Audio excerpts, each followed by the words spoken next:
Folks, good to be here. Let me speak about some issues on which we've been working on for some time. In 1998, we worked with the then NDA-1 with Sudhindra Kulkarni to come out with a 108-point program for the IT industry. I think it's very seminal. That program led to the creation of a $165 billion IT industry today, $100 billion of exports, and 3.5 million people are employed. And all it cost the government was a 10-year tax break for IT companies, which allowed them to create internal resources to expand the organization.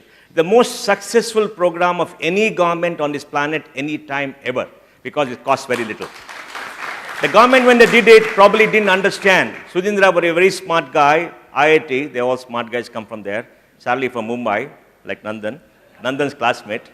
And then he went to Atal Bihari Vajpayee and he was signed on because, he trusted Sudhindra. They didn't understand what was happening, and that opened up this country.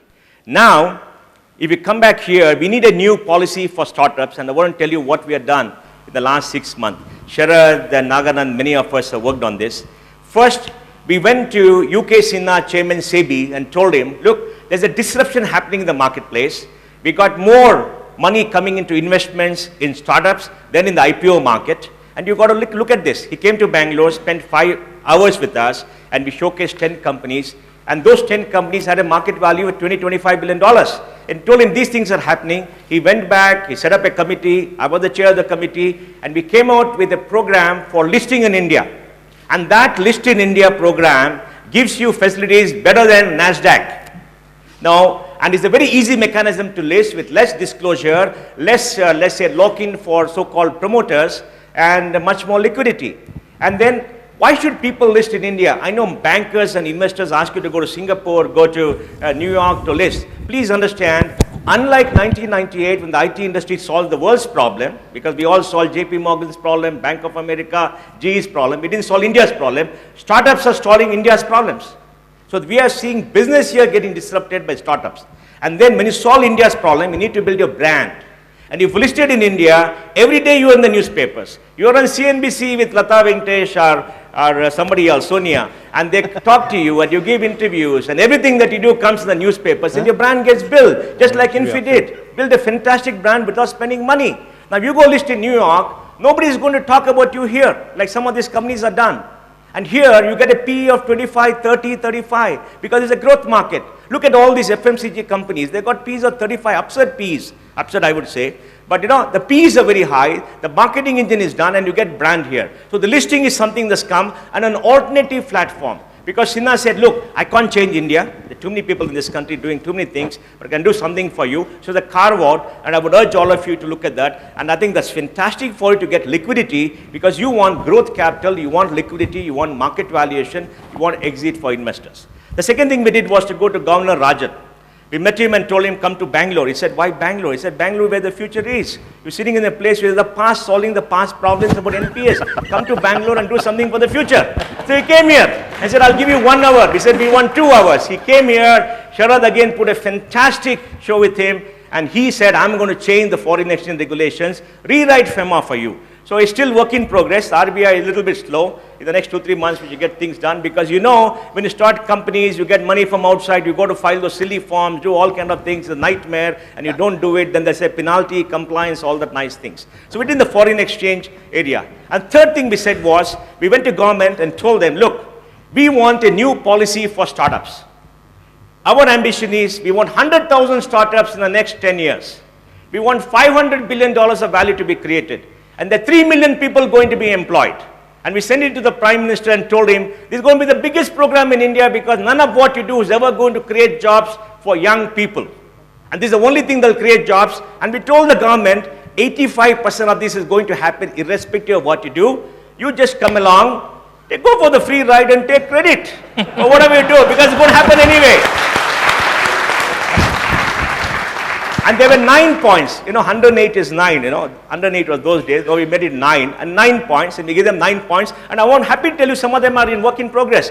We wanted 10,000 crore startup fund, because we wanted money at the seed level in fund of funds given by the government, and happy to say that 2,000 crore India Aspiration Fund has been inaugurated in Mumbai, And SIDBI is going to do that. The first tranche of 250 crores for 9 funds have been released. On 3rd of September, another 250 crores are going to be released. So we're going to blow it up, and we're going to make sure that 10,000 crores comes into the system through funds of funds. The government is not going to give money. These institutions cannot give money because they don't understand the business, and they're very risk averse. So they're going to invest in funds, 15-25% of funds, and I think it's going to work out. And Jay Sinha said, this 2,000 crores is just a teaser. We're going to give you more money, and hopefully we'll be able to get money, and that will create the ecosystem. And then we said we want open APIs for government, e-governance projects. I think that's going well in hand. Sharad has got volunteers working there, and so that makes it easy for people like you to take the data from government programs and then do whatever you want to do. We wanted 500 incubators in engineering colleges, and I think the program is underway. We went to Niti Aayog and we made a presentation. Hopefully they'll do something. So we've done many things to get this policy framework at the national level, and I think they're very interested because they see in you success for the future. They see in you jobs for young people, and that's pretty good. Now let's talk about Bangalore. And Bangalore is where the action is. And let me give you some data. There are 1.2 million ITS people in Bangalore. There are some 8,000 IT service companies and technology companies. There are some 7,000 to 8,000 startups in Bangalore. Because there are around 18,000 startups, including 4,000 on less venture. And if you take all of them, great majority are in Bangalore. And every year in Bangalore, you have 1,200, 1,500 startups. And India has 3,500 to 4,000 startups. How many of them are going to survive and all is a different question. We'll have a separate session for that. But nevertheless, we have this enormous startup ecosystem coming up in Bangalore.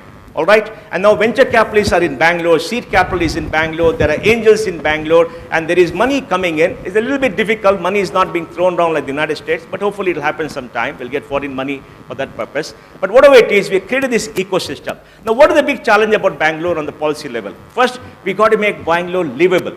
We got 1.2 million people working in IT, and then we got all these companies. We got $45 billion of business in IT and IT-related areas today. $45 billion is enormous. The largest pool of talent in India is here. Second largest in the world is here. And by 2020, we envisage this $45 billion going to between $80 to $100 billion, and about 2 million people in IT, including maybe 350, 400,000 people in startups being in Bangalore. Right now, I think the startup, maybe 150,000 people are in startups, including the ecosystem, and it's enormous. So from now till 2020, we're going to see this huge growth, which is going to give traffic jams in Bangalore, and you're all going to work from your cars when you go to work, and we need high-speed bandwidth all along the roads so that you can do work like it happened in Bangkok at one point of time. So with this growth coming here, and let me tell you, Bangalore is the largest commercial real estate market in the world.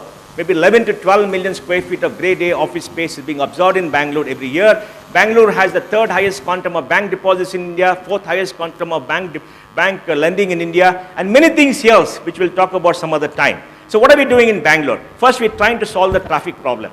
So the Chief Minister has accepted our request to have 75 kilometers of road on roads, so you can go from one end of Bangalore to another in 30 minutes.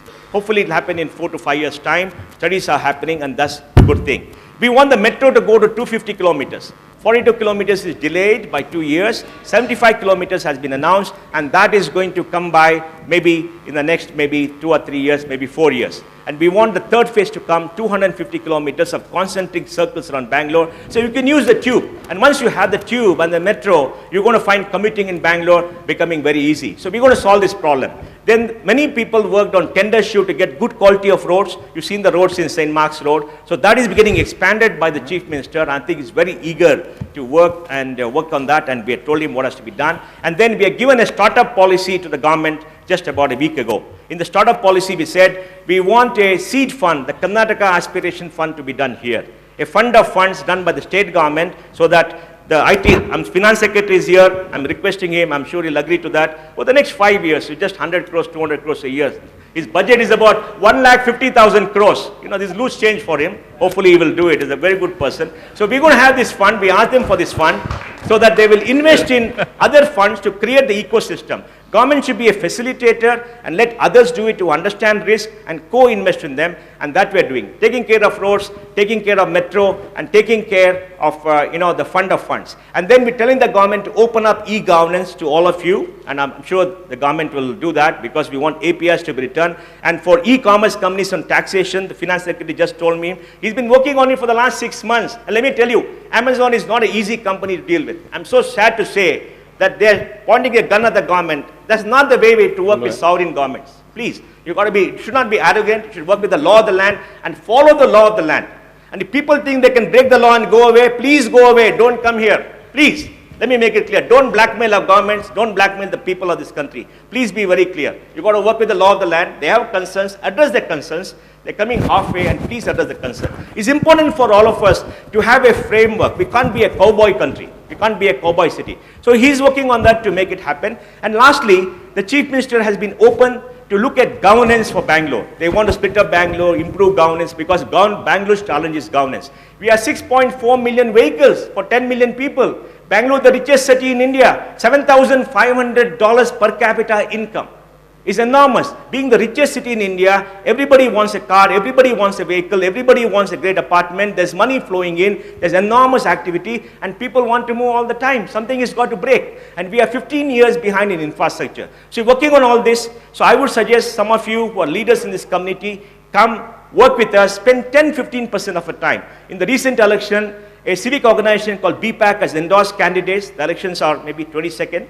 That's tomorrow, right? The elections are tomorrow. Hopefully you'll all vote. And if we get good people coming into here, we got to do it. We got to revive the community spirit of Bangalore. And we got to give back to Bangalore. And all of you should give back. Spend some time, give some money, give some ideas, work with them. So because Bangalore is the future. And Bangalore is our city. Bangalore is our community. You cannot recreate Bangalore in any part of the world. And by 2020, if you have more IT people working here than Silicon Valley and doing great things and innovation coming through, led by TiE, led by all of you, it's going to be wonderful. And this is what we're going to do. Thank you very much.